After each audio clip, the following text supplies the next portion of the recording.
Hello. Thank you for joining. Yep.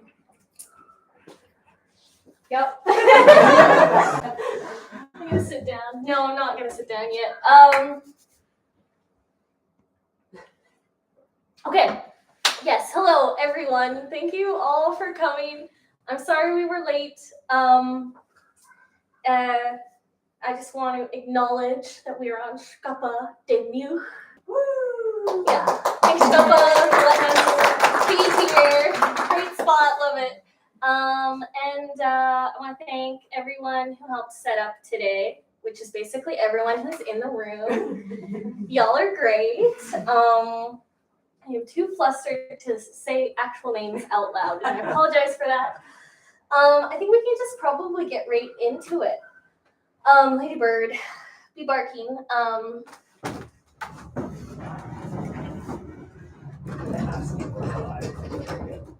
Can you hear me on the live? Okay, I assume so. I'm sure they can. I couldn't understand why they wouldn't. Yes, Nahid. Richard!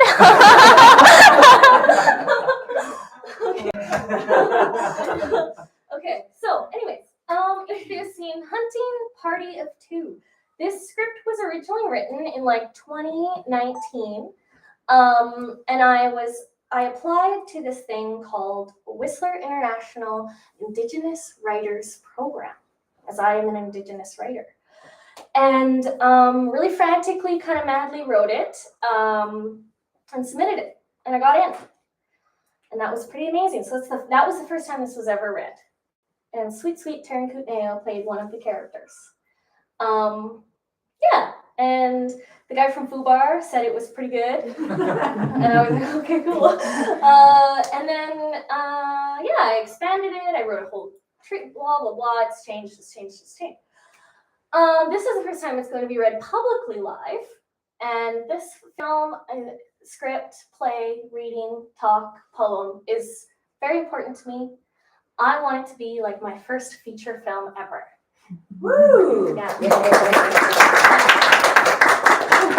so Hunting Party of Two is a script, play, film, poem, something about an incarnate trickster who descends from a different dimension and finds an Inklikatmuk person and takes them on a hunting trip. It's wild, crazy beans story. And I tried to incorporate as much Inklikatmuk as I could, but I do not speak Inklikatmuk very well. So we're working on it. I'm going to remove this because the Switch controller doesn't need to be here. And so I think we're just going to get right into it. I'm going to introduce myself. My name is Jade Baxter, Jade Blade. I am from Shkapa. I was born in Click-a-Machine. I have hair in my mouth. And I always wanted to be some sort of an artist or a fool or a clown. And it turns out that I became that. What's your second favorite movie? And my second favorite movie is The Grinch. So that's who I am. My parents are Ramona and Brian Baxter, Ramona Baxter, as you may know. And I have many grandparents and grandpas and uncles and aunties and yayas. An auntie, my Auntie Viola did the bannock today. And my auntie, my 3 Mile mom is here, Angie. And and there's much more to say, but Bev Phillips has helped me a lot with the language and just being a cool Inklikatmuk person. John Hogan has helped me. My good buds, Adam Jewell, big thumbs up. Richard Richardson, one of my favorites.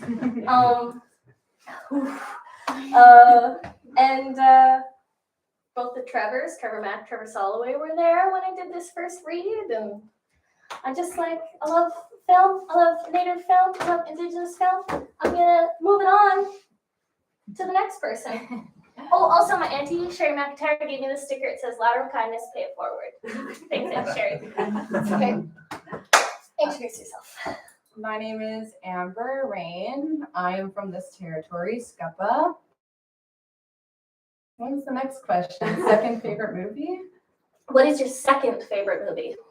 My second favorite movie would be The Green Mile. I'm playing the role of Frankie.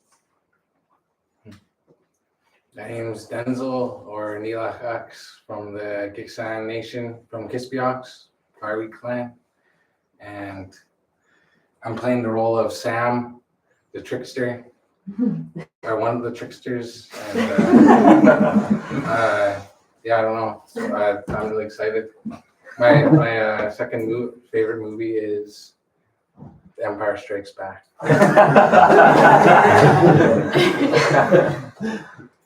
My name is Takaya Blaney. My ancestral name that was shared with me by my kukpa is Chigajimuch. My kukpa and Chichia, my grandfather and my grandmother are Bob and Elizabeth Blaney. I'm from Tla'amin, which is by so-called Powell River.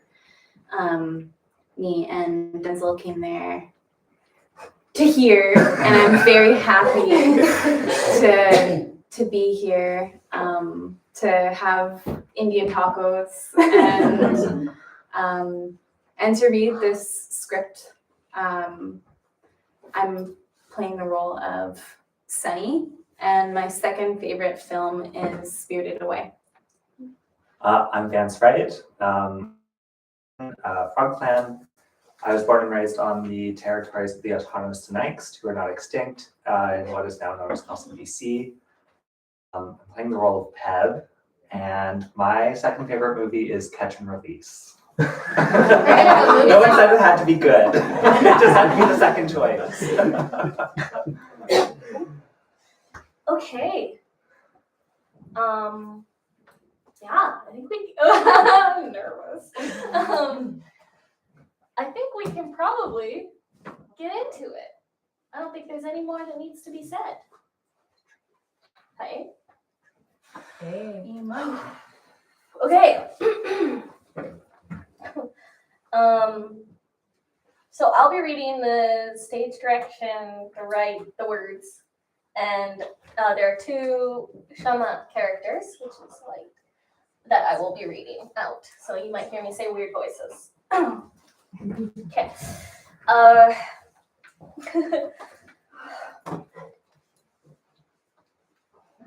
Interior res rocket. Green and blue lights flash around. Sam Gather, late 20s, Inklakatmach, he, him, is driving a bright red 1997 Toyota Corolla like it's a wild horse down Lightning Mountain. The tires screech as they take a sharp left into downtown Victoria's Chinatown, and the green and blue lights slowly dim as streaks of red and yellow fill the rain-splashed windows. Camera pans from the Wild Horseman Sam, and we see right side door, Peb Beach, mid-20s Inklakatmach, they, them.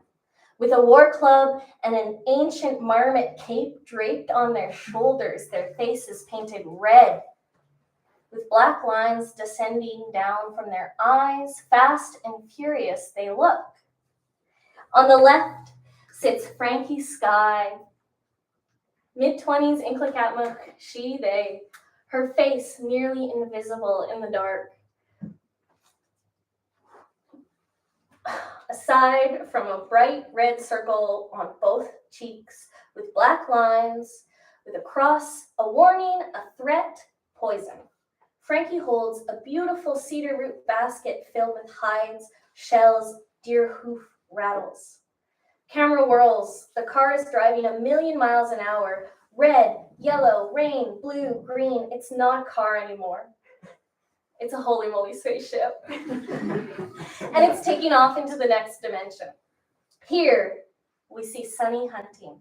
Mid-20s Inklakatmach, she, her, dressed in black, face only illuminated by a thick yellow band across her cheekbones, a bright light.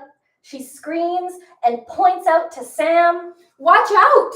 There's a raccoon in the street." The car swerves right, peeling further away from Chinatown, into the boonies, or as much as you can get in Victoria, BC, On Sunny's lap sits a basket filled with clothing, stained with ochre, animal skulls, beads, rock figurines. Achoo! Let's go! Cut to black. Interior Sunny's home day. Sunny stands at her kitchen sink. She's washing dishes and is listening to 1970s folk music softly. Cue Buffy St. Marie Groundhog. Cut to computer screen. Sunny is searching in the Royal BC archives. She looks up the words interior Salish, Inklikatmuk, knife Indians, baskets. An entry pops up with a familiar Inklikatmuk name written out in bold letters. Charlie Coe, Talking Coyote Story / Showing Berry Basket Making, recorded by Arthur Sampson, 1922, Siska Road. The mouse clicks on the entry, the screen begins to load. Cut to Sunny throws her hands up. Oh, schwipe. Interior store. Sunny is standing in the dried foods aisle of the store. She has several boxes of instant mac and cheese in her hands and a large jug of cran raspberry juice on her hip. Behind her is Frankie with a full shopping cart. Go on, throw them in. Police snuck up on me. Well, that's silent but deadly. As if. Okay, so I got the wieners. I couldn't find bologna. They had like fancy meat, so that sucks. Typical. Okay, finish your story. Frankie and Sunny continue walking down the aisle of a Nature's Crunch and Munch store. Yeah, and it said some bull about how I can't access it without agreement and payment to some old greasy shuma that owns the copyright. Who knows if that culture vulture ever even compensated your great-grandpa for his time. Holy moly, if I feel like I'm skin and bones and they still swoop in on us, I can't imagine how some of our ancestors felt. Thank you for that. What am I here for, aside from comic relief, clearly? Okay, we gotta go. I'm much too hungry to function. Revolution takes time, my sweet cha-cha. And yes, I can see your hangry showing. Eat this. Frankie hands Sunny a tiny blueberry muffin wrapped in saran wrap, clearly prepared for Sunny's hunger to strike. Sunny shoves the muffin in her mouth while chewing and declares, I'm done with these institutions. No more. We ride at dawn. Washita wa'a. Sunny and Frankie push their cart to the line and start placing their purchases on the conveyor belt. Sam Gather gets in line behind them. He holds a large jug of clamato juice and a few tins of smoked oysters. You having a party? No, just regular foraging day. Gotta stock up. Sunny and Frankie finish their transaction, I wrote this, speaking directly to each other, ignoring this man who clearly is looking for an invitation to a party that he is not welcome to. As Sunny turns to pay, Frankie gives Sam a real Inklikatmuk once over. Both girls turn and leave. The camera pans back to the cashier and Sam is nowhere to be seen. Interior, Sunny's bedroom. Sunny is laying down on her bed. The room is cozy like a den. She scrolls through her phone, beat up, taped up, well-loved. An email notification pops up in the display. She swipes away from her feed to read out the email. Inquiry, Royal British Columbia Archives. Sunny opens the whole message. The camera investigates the rest of Sunny's room. Research work, piles of semi-completed weaving projects, and materials lay staggered between many, many mugs. It feels like a garage sale from each decade past has been shoved into one tiny apartment. Off camera. We regret to inform you that we are in a committed relationship with the state and are unavailable at this time. Please call us again at 1-800-LOVESHA. The camera settles on Sunny from across the room. Her drum on the wall makes a startling sound. Booming. Next page. As the hide contracts, Sunny takes a deep breath. She releases the tension in her back. This breath resets her, and much like a ship in the night, she's back on track. The camera stills. We see Sunny stand and move to turn off the light. She is done for the evening, and in the background, we see, unknown to Sunny, a small white chipmunk figurine fall from the shelf behind her. Clunk. Fade to black. I think I see a squirrel there. Chipmunk. Chipmunk. Okay. Interior. Office day. Sunny sits at her desk. It's midday. The sun is streaming in. The phone rings. She scrambles to unearth it from a pile of papers that rest over top of it. The phone screen reads, "Unknown number, Lytton, British Columbia." Canem? Is this Sunny Hunting? Ha'i. Who's asking?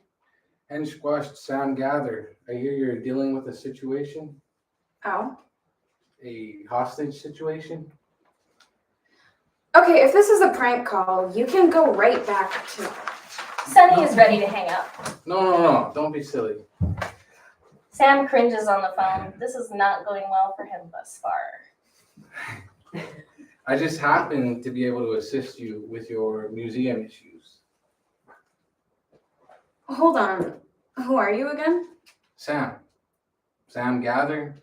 I know your friend Frankie Sky. Look, Sonny, I can help you. Meet me at the backwoods.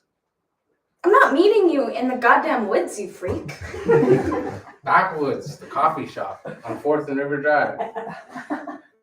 I need more info. Gotta be in person. If I get kidnapped, I'm gonna kill you. Got it? Deal. See you in an hour. Oma. What? Phone clicks. Sunny looks at her phone in disbelief. The phone screen fades to black and she reopens it. Her lock screen is a beautiful painting of Inklakatmuk constellations. Red, yellow, white markings painted on a dark background. We see the morning star, the night sky, the Milky Way, all drawn as we, the Inklakatmuk, understand them to look at us, our light. Cut to black. Interior. Backwoods Cafe. Sunny walks into the cafe. She sees Sam sitting at a table alone and walks right by him. Sam excitedly sits up, attempting to get Sunny's attention, and is clearly ignored. Sunny walks up to the till to see her dear friend Peb. They share a look. Addiction when, Sunny? Sunny is not impressed. Good morning, Peb. I didn't know you were working today. I thought this was your day off. Oh, you know me. I'll pick up a shift whenever I can, especially when I know my certain someone's maybe meeting a certain someone's at a certain somewhere. Peb, shut up. Please, coffee, please. Food. Cook's gem. You got it, Cook B. Sunny turns away, and as she does, the man Sam catches her eye. She takes him in fully. He's wearing casual clothes, mismatched prints, worn shoes, as if he had just gone to a thrift store and thrown an outfit together right before arriving at the cafe. It's stylish but strange. Unsettling, maybe. Hey, Miss Hunter. Sunny's face drops. This is Sam. She collects herself and speaks. I gather as much that you're Sam. That's a good one. I'm Sam. Nice to meet you. Sam stands to shake her hand. Sunny pulls her phone out and takes a photo of him. Flash on. She immediately texts it to Frankie. Don't worry, it's standard protocol. Give me a minute. Sunny turns back to see Peb at the counter. Sunny's drinks and food are neatly prepared on a tray, with an extra drink placed right next to Sunny's. An iced coffee monstrosity with sugar and whipped cream piled sky high. Orders up. From Peb's pocket, we hear several dings in succession. Peb's ringtone is the Kim Possible theme song.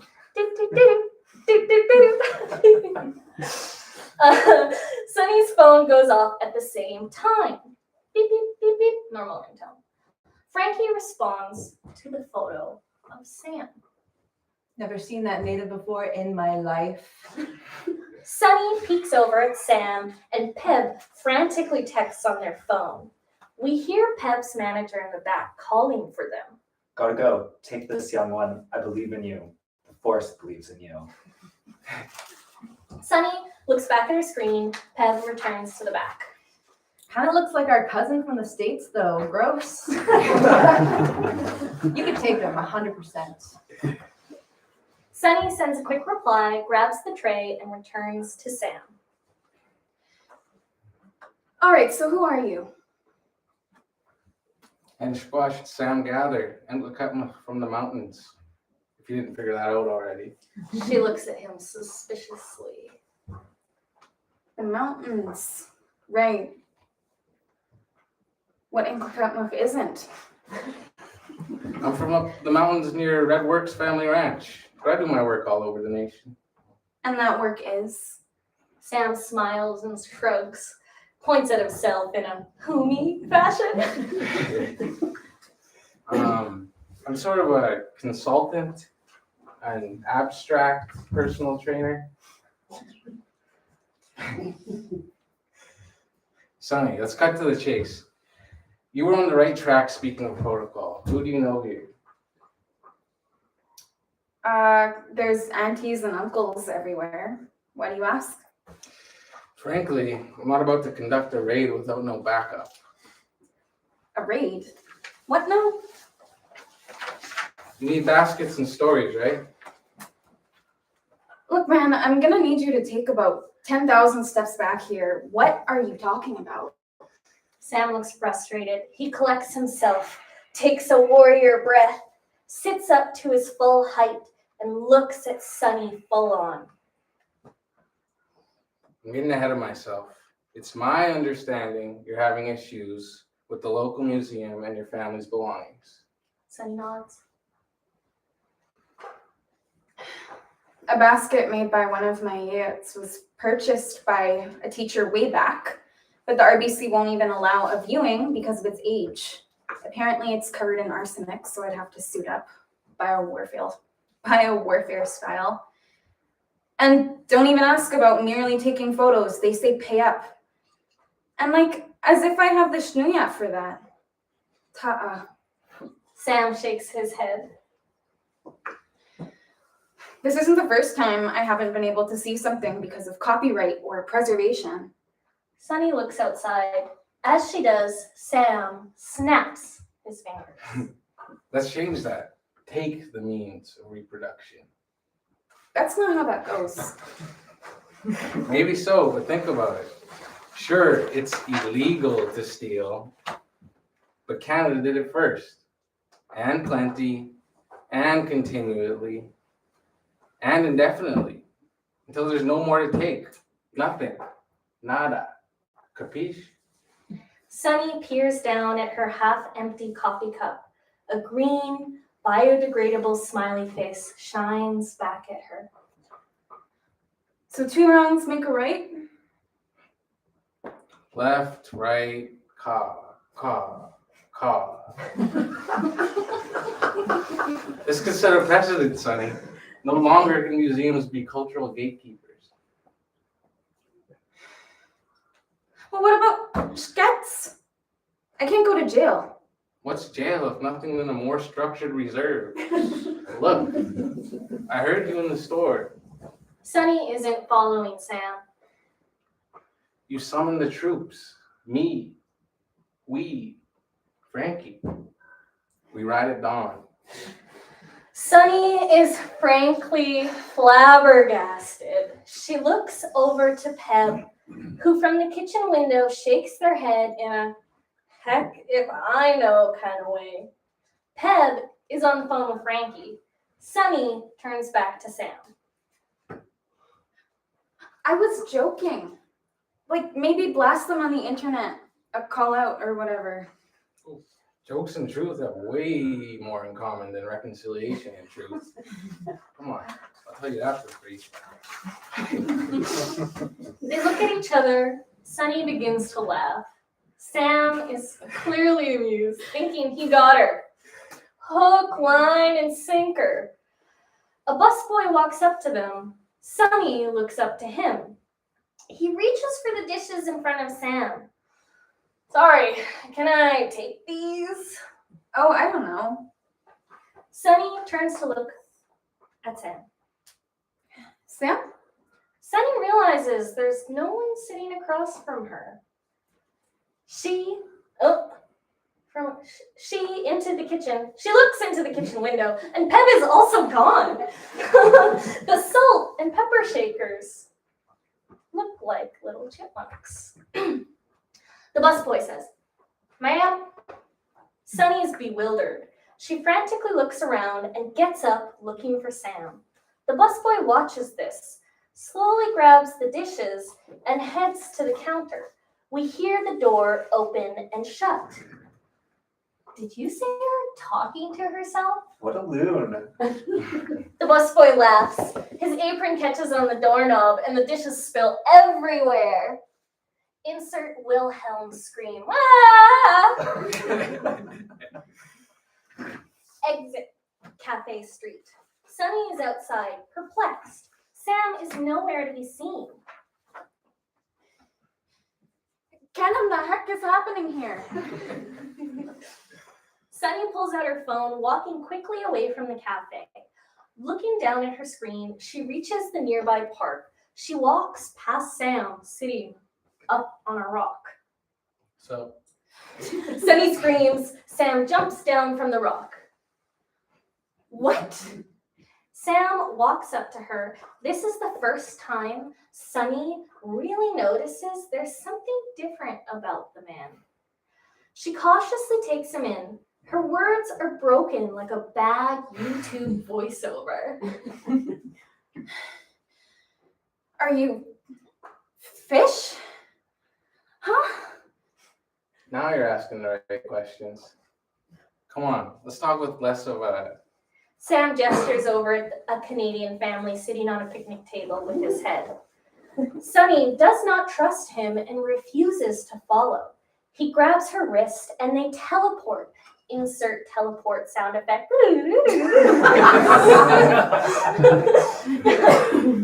Okay. Sam pauses to look around. They're surrounded by giant cedar trees and a small creek. Then back at Sunny, who is nearly on the brink of an asthmatic attack. Insert wheezing sounds. So how much do you know about the old man? Sunny looks wide-eyed at Sam, who's wearing a new set of clothing. Gone is the funky fit from the cafe. He's wearing all browns, loose, soft, contemporary hide clothing. One feather earring placed in his right earlobe. From the creation stories? Are you saying? No. I'm not saying I am him, but I'm familiar. Sent by even. Sent to help me? Sam laughs. More like sent to get your help for all our Inca shaking. Sunny looks toward the big cedar trees. She takes in the creek, unsure of where or when in the world she is, but it feels like home. Yellow cedars are not typical on lower elevations. Sunny looks to Sam. It's time to change the path of these relationships. No more will we be confined to the museum walls. Cut to black. Interior, Royal BC Museum. It's dark. The museum is closed for the evening. We hear a ceiling panel creak open. Rope falls down from the gap. And as rope falls down from the gap. And as silent as a shkula, Sam descends down into the taxidermy display of the Ice Age. A woolly mammoth softens his fall. Above, we see the faces of Sunny, Peb, and Frankie. You remember the face paint. Peb swoops down second, then Frankie, and finally, swift jumps Sunny. Exit street. Sam turns to Sunny. Oh, exit Cedar Grove. Sam turns to Sunny, grabbing her by the arms. That's why I need you and Frankie and Pep. Frankie and Pep? Sunny is released as Sam snaps his fingers. He disappears in a cherry bomb flash. Sunny is left alone in Cedar Grove. Pew, pew, pew! Sam appears again, bright and shiny as ever, this time with Frankie and Peb. Everyone looks as though they have just seen Anishta. This can't be real. I'm in a coma. Sync you up, sync you up. Peb scrambles to their feet and holds their hands up as if struck by lightning. I was right. I knew it. Aliens. They're real. Bingo! Frankie, you're a winner, baby. Your sync you up. The one, the only, torn to bits and built anew. Nice to meet you.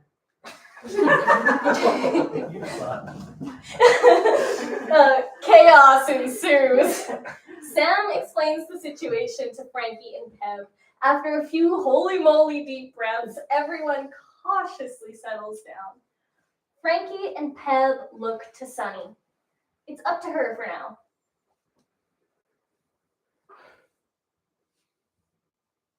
Yeah, I'm in. We're in. But we're already in deep stripes.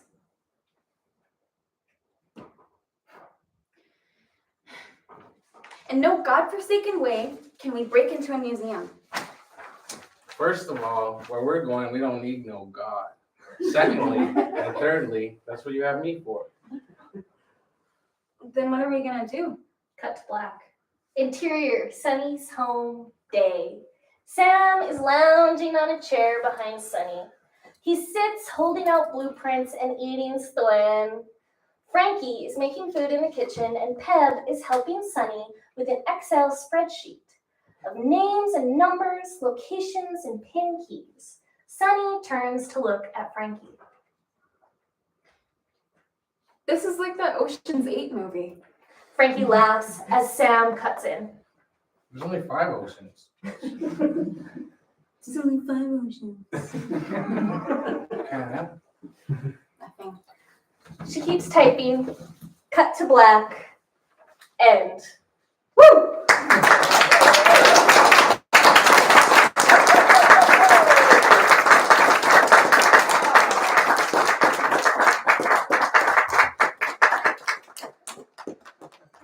Holy moly, baby. Do you want to say anything to your Yeah, let me viewers? take a gander. Let me take a look. Aw. Oh, hi, Mark. Hi, Jazz. Hi, Rock. 8 thumbs up. Holy. Nahin Jarabji. Hello, Nahin. Thanks, everybody. Richard said beautiful, never been done before. Okay. I will do a little, I'm just going to do we're just going to 10 more minutes. We got 1 minute left to go on the stream. Okay. Well, no, and we can go as long as we want, but yeah, I don't know. This is usually when you do a little Q&A. A little cast and crew. How's your day? Didn't plan this far. I just want to thank everybody for coming and listening to this script. I have been like a goblin in front of my computer for the last week rewriting this. And I don't even know what to say. Thank you all for coming. A question, Kyron? Yeah, I got a question. Okay. Do you have a certain inspiration for any of your characters? How I write. Yeah. In Clocatmuck women characters is I base them off of someone named Jade. And I base them off of someone named Amber. And I base them off of someone named Zoe and Lasha and Jasmine and Mariah, Cheyenne, Jewel, Chloe. I base any Inclicatmuck character off of Inclicatmuck people if it's that age range. So Frankie kind of sounds like Jade, kind of sounds like Amber, kind of sounds like Mo. Sunny kind of sounds like Zoe, kind of sounds like Lasha, kind of sounds like Mo, kind of sounds like Jazz. We all kind of sound a little bit like these characters. Peb, the name inspiration, my parents almost called me Pebble. So, I'm just making this stuff up, Kyron. If you can believe. But I do want to acknowledge Savage Society in supporting me in doing this. I don't think I would be, obviously my parents created me, and I appreciate that. Even if it doesn't seem like I do. But when I was like in grade 7 or 8, I think, I would have been in grade 7. I got to see the first production of Kevin's play, Where the Blood Mixes, and it wasn't even a production, it was just a workshop, more than this, but not a full-on holy moly. And it just taught me that, I should have been more prepared than this, it just taught me that Inclicatmuck people can create and tell our stories, whatever they may be. That's a very emotional story for our community. This one's pretty funny. I think we can tell whatever we want, whenever we want, however we want. And a lot of this script is based on my experiences as a Inclicatmuck person in university, and the gatekeeping that I felt from institutions, not having access to things, and not having shnuya for things, and not having time for things, and feeling as though,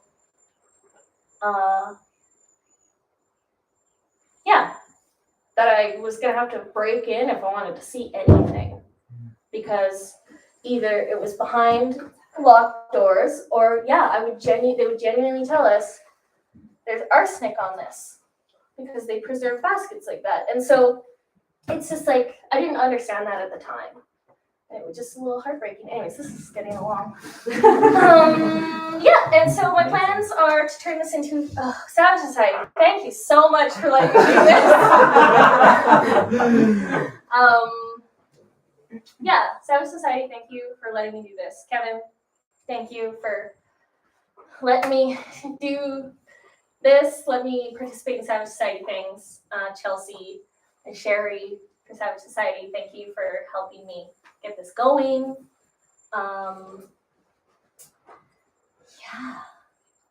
And I guess thank you to the one beautiful Justin Ducharme, who is essentially the assistant director for this, who just whipped me into shape and literally made this whole thing what it is.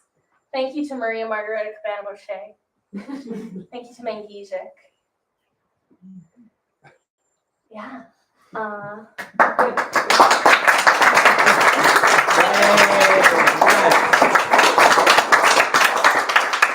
Also, thank you to Taryn Kutnaya.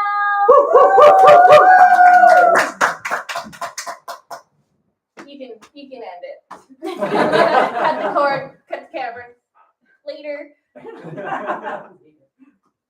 And anyone who missed it, which you're not here, will provide a copy at some point. Can you go back? Or maybe you should fund it.